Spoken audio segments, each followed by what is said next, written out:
Guruve Gaurachandraya Radhikaya Tadare Krishnaya Krishna Bhaktaya Tadabhaktaya Namo Namaha Vanchakalpatruvescha Kripa Sindhu Vaivacha Patitana Bhavanebhyo Vaishnavebhyo Namo Namaha Jaya Shri Krishna Chaitanya Prabhu Nityananda Shri Advaita Gadadhara Shivasari Gaura Bhaktavinda Hare Krishna Krishna Krishna Hare Hare Hare Rama, Rama Rama, Hare Hare. Dandavat Pranam devotees. So this is an extremely short video, and it's based on a conversation I was having with someone, and it dealt with the nature and description of what is Guru Nistha. So as you see in the title, I purposely put Guru Nistha written in one way, and then Guru Nistha written in all caps. So what I wanted to portray is the different conceptions that may be there as far as Guru Nistha is concerned. So first we should maybe give some brief understanding or outline of what is Guru Nistha. So obviously Guru means that person who is Tadpari Pranipatena Pariprishnena Sevaya Upadakshanti Te Gyanam Gyanina Tatpadarshana Tasmad Guru Papadita, and several other verses which describe the quality of Sri Guru. Also, Gu Shabdat Andakarasha, Ru Shabdat Andakarasha Nirodita. That person especially who can bring one from the darkness of avidya into the light of spiritual realization, they are also called Guru. So that function of Guru has many nuances, and this is not a discussion of Guru Tattva, but rather on Guru Nistha. So Nistha means, Nischalaya Yasha Iti Nistha. One definition is given for the stage of Nistha, that place at which the Chitta is Nischal. It means it's not vacillating. That means the place in which the doubts, apprehensions, etc. in a disciple are not prominently affecting their relationship with Sri Guru. When the disciple chitta and their consciousness of their faith, especially in relation to Sri Guru and Sadhu, is nischal, it is fixed, based on being, like in the verse of Rupa Goswami Pad, Sastra Yukti, what is this verse? What is this verse? Let me see.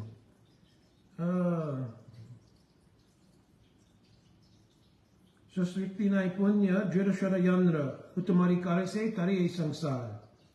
So a person who is Sastra Yukti means who, by the mercy of Sri Guru, they are imbued with Sastra, and Sastra Yukti means some knowledge of the Sastra itself and the principles of logic, and more particularly, not just logic here, but the mood of understanding of that sastra, some realization, anubhuti bhavati, some realization of that sastra.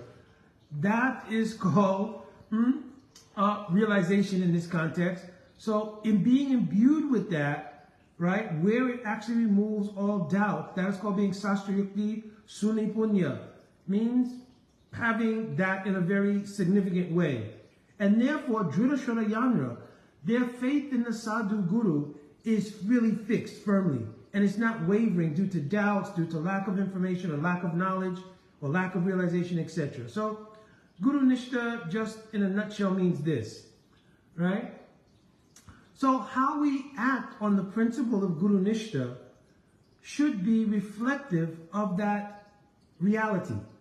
In other words, anytime there's any theological issue, we should be able to find reconciliation in the principle of Guru, because Guru is that principle which is an absolute representation of Bhagavan in this world. And Bhagavan is Advaya Gyan Paratattva, means non-dual. There is no duality, there is no doubt, apprehension, anything within Bhagavan. So whatever doubt, apprehension, or misunderstandings may exist, only exists within those who are aspiring or unfolding to serving Bhagavan, right? So, in that way, we can always look to the lotus feet of Sri Guru as the embodiment of reconciliation of any doubts. The removal of samshaya or doubt is one of the chief principles of the relationship between Guru and disciple. That Sri Guru can remove the doubts of any disciple. So having Nistha in that fact is called Guru Nistha. Guru Nistha is not the second description in all caps of Guru Nistha, is the emotional idea of my relationship with Sri Guru. And that somehow my relationship with Sri Guru makes anything that I've individually understood or anything that I individually espouse based on what I've heard from Sri Guru is the only and exclusive understanding of Sri Guru. Because I have capital Guru Nistha. You understand? Or the mentality that others, especially when you're dealing with God brothers and God sisters, that any God brother or God sister that does not have the same view or understanding or has not gleaned from Sri Gurudev the same understanding of a particular tattva or something, then they don't have Guru Nistha and I have Guru Nistha in all caps. This is not Guru Nistha. This is the imposition of our own emotional content and our own various idiosyncrasies into the idea of Guru Nistha, which I explained earlier. Guru Nistha is Nistha in the fact that my Gurudev's love and affection, my Gurudev's absolute knowledge, which reconciles everything, that is Guru Nistha. That feeling in the disciple is called Guru Nistha. Not the feeling that my conception, my understanding, and what I have understood from Guru, and even if I get a collective of people who have the same consensus, that turns into Guru Nistha. No. Guru Nistha is the ability to have firm faith that Gurudev can reconcile everything. And Srila Gurudev's mercy is that the very vetting process for reconciling everything is given by Sri Guru. That process is called Guru, Sadhu, and Sastra. So everything that I hear from Sri Guru, I will be able to vet that in Sadhu and Sastra. This vetting process doesn't arise from doubt. It arises from the Nistha that Gurudev has reconciled everything, and therefore when I find it, it will become more of a locking or more of a substantiating foundation for the reconciliation that my Guru Padma gave.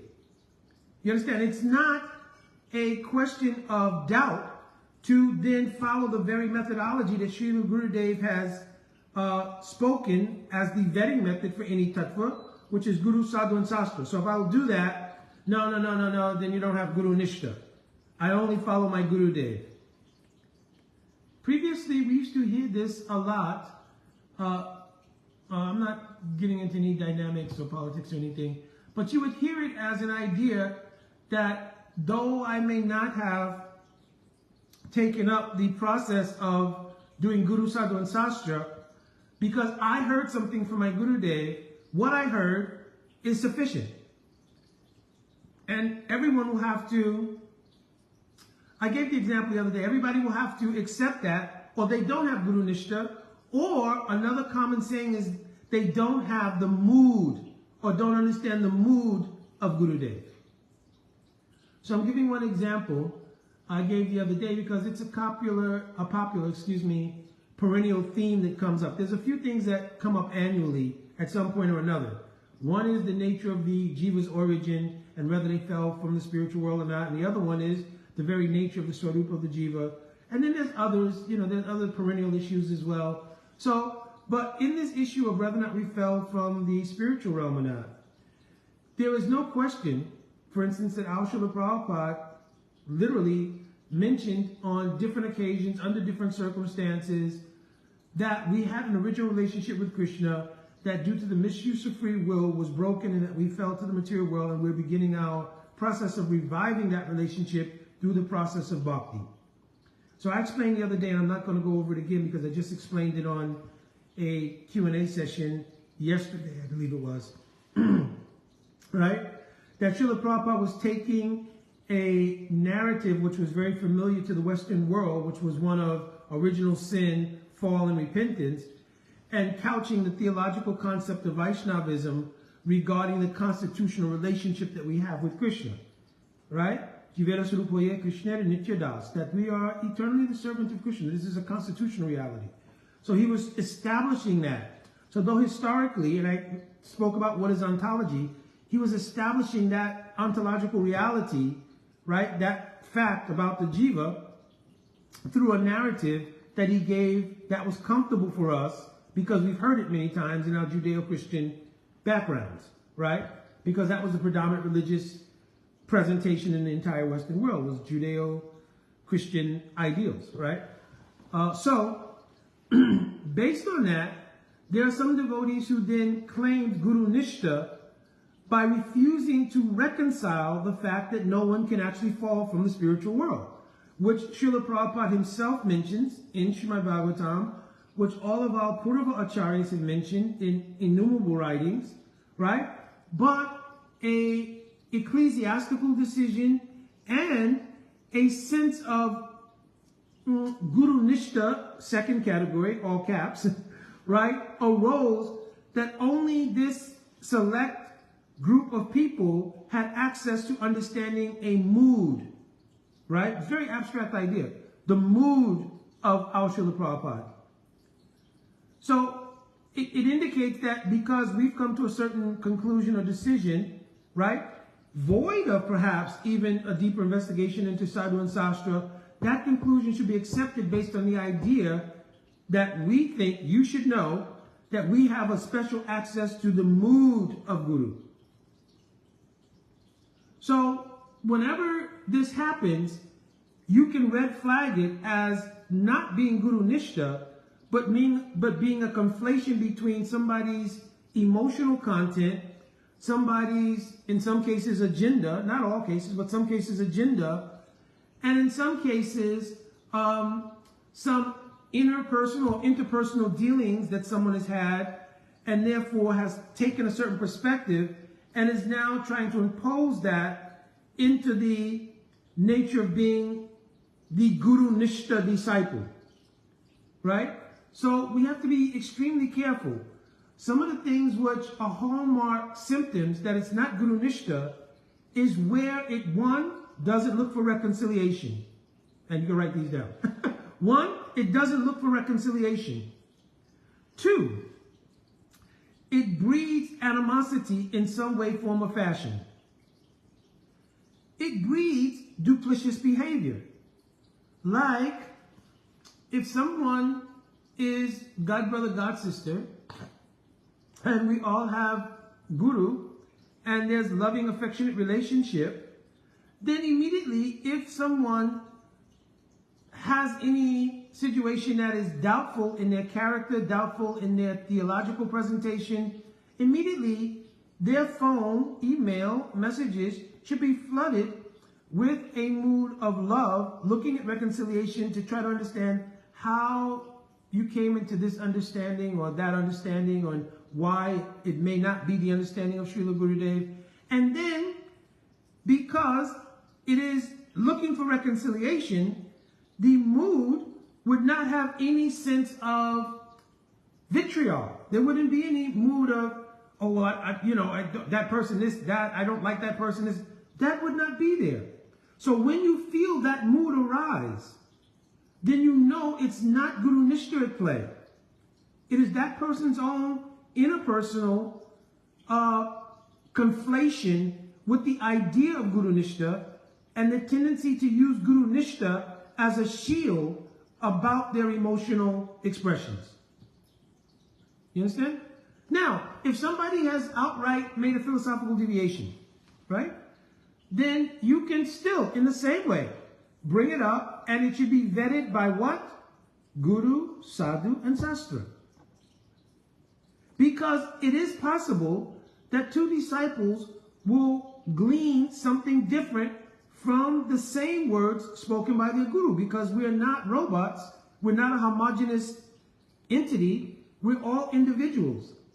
And we all have our own individual DNA. Even our own bhakti DNA is different, because everybody's praktana and aduniki sanskars are different. So how one disciple may hear something may be different. So then, by sitting in loving mood and discussing according to Guru, Sadhu, and Sastra, there's a possibility of finding reconciliation. And then it becomes clear. And even when the reconciliation doesn't immediately become manifest, the spirit of love and affection is there in such a way that there is not an idea of animosity, in group, out group, that's their group, this is our group, we don't like them, etc. All of those kind of things, which lead to behaviors, rumor spreading, or aparads, or slanders, and all sort of other things. So we have seen this not only in one institution, throughout many institutions, right? And therefore I'm making this presentation because I had a discussion with somebody on what is Guru Nistha. Another thing is one symptom. I was mentioning symptoms, and another symptom, right? We already mentioned wherever it is not a search for reconciliation, where there is animosity or vitriol, right?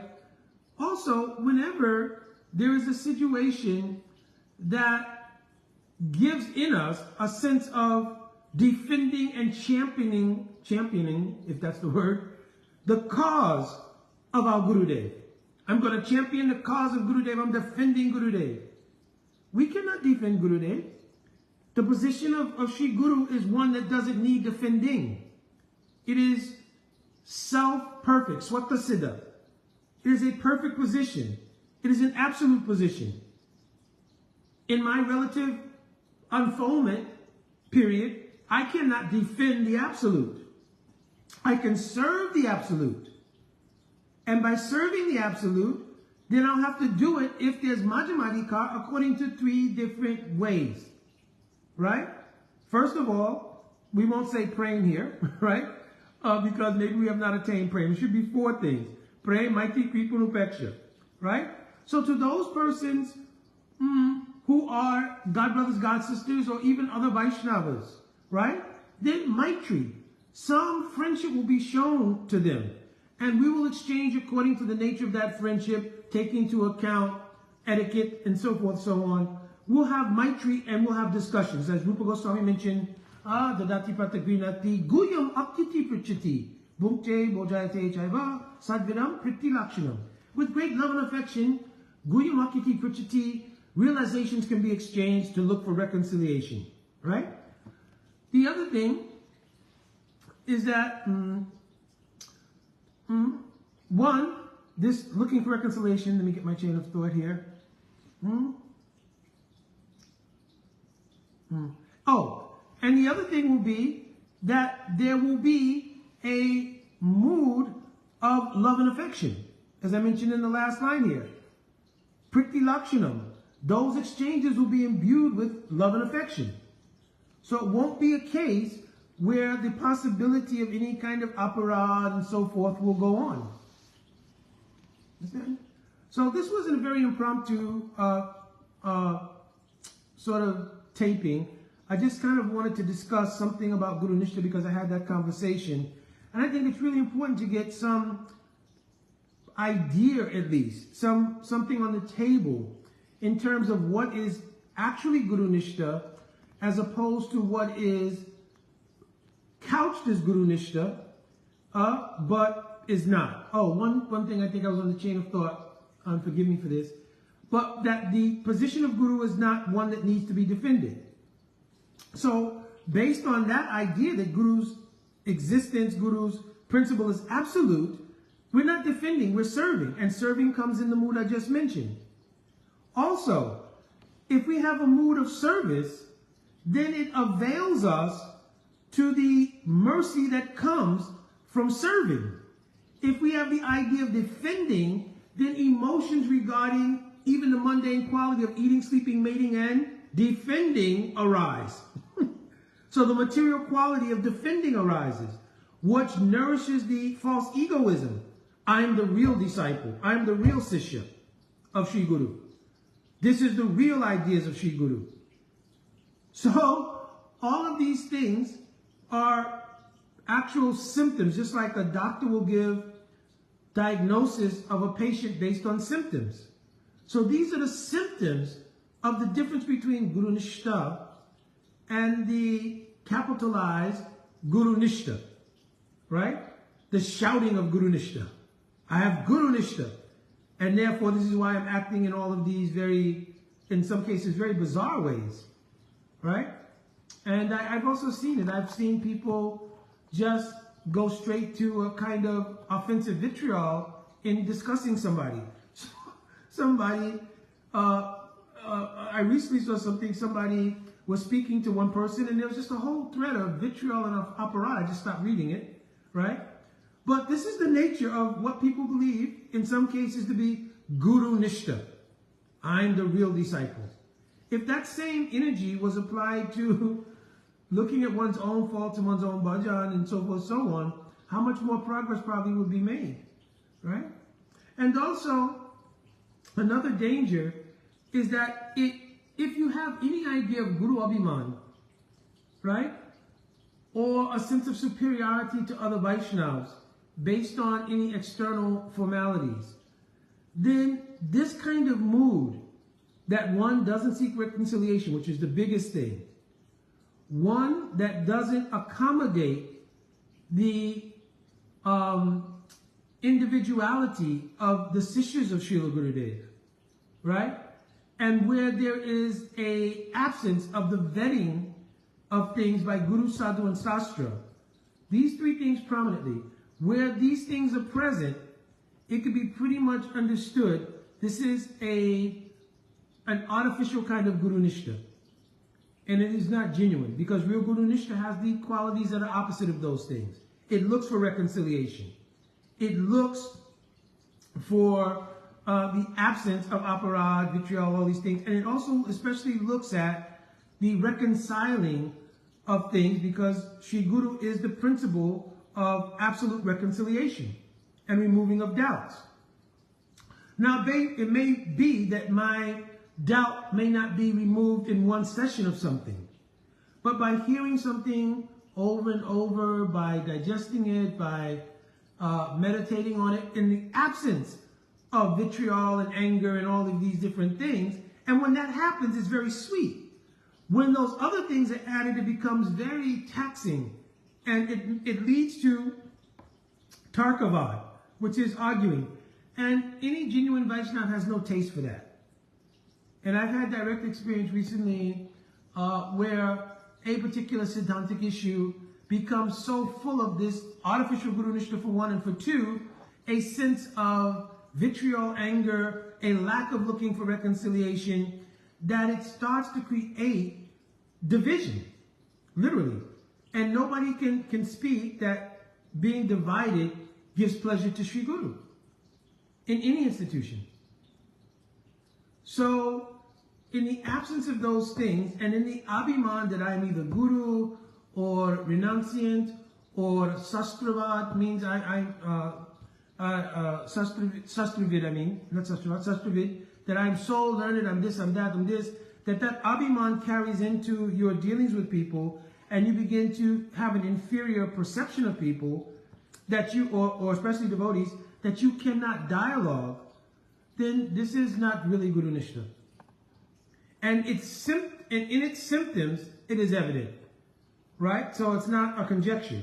Just like a fever, sniffles, and tiredness and weakness are indicative of a flu or cold or whatever it is, in the same way, these things are indicative of not real Guru Nistha, but some spiritual issues. So I don't want to belabor the point, and also I'm trying to do multitasking here, so I'm also preparing the offering here.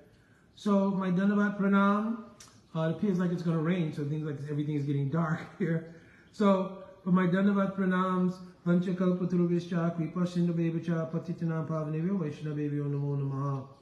Jai. So please bear in mind, this was just an impromptu sort of discussion. Perhaps in the future, I'll do a more detailed explanation of Guru Nistha and bring in many elements of Sastra, everything else. But this was just a sort of nugget, so to speak, of just a way to look differently at how people are expressing Guru Nistha, and perhaps maybe encourage some ideal that the first element of Guru Nistha, right, should be more the standard than the conflated version of Guru Nistha, which is expressed in all caps. All right, my Dandavat Pranam. Radhe Radhe.